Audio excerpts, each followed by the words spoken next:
Are you a distracted reformer? I'm meeting a lot of distracted reformers. Reformers who are forgetting their mission and forgetting that the time in which we live requires us to be conscious of time. Has time become your distraction? In Ephesians chapter 5, verse 15 and 16, it says, "See then that ye walk circumspectly, not as fools, but as wise, redeeming the time, because the days are evil."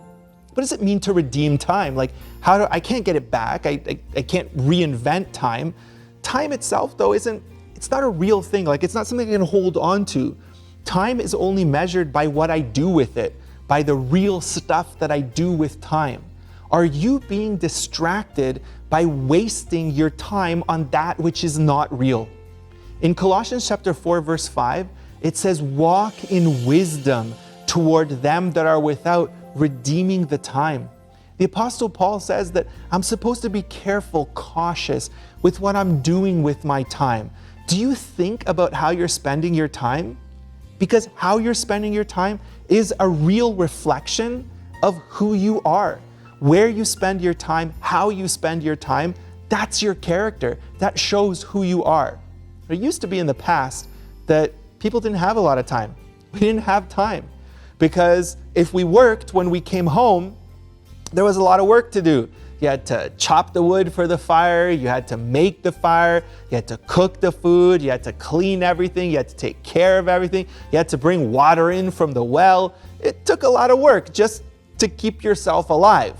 Today, that's not the case. Chances are you're watching this video because you have some time. And you have time because there's power coming to your house and the water comes to your house. And you probably did your job and then came home and everything's kind of taken care of already. You just flipped a switch for some heat and that's about it. The food that you had was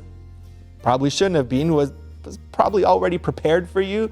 And yeah, that's it. And now you've got time. You've got a lot of time. And what you're doing with your time has become a distraction.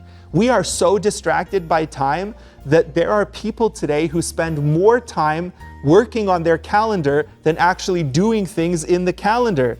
More people who are actually creating to-do lists than are actually checking things off that to-do list. There are a ton of apps that you can get to help you manage your time, to create a to-do list.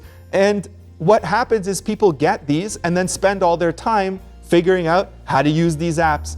The fact is that we're supposed to work and use our hands and be a reflection of value with our time. In Psalm 128, verse 2, it says, "Thou shalt eat the labor of thine hands. Happy shalt thou be, and it shall be well with thee." Don't be distracted by time. Use it well. Use it productively. Use your hands to do that which is good, and don't be distracted by time.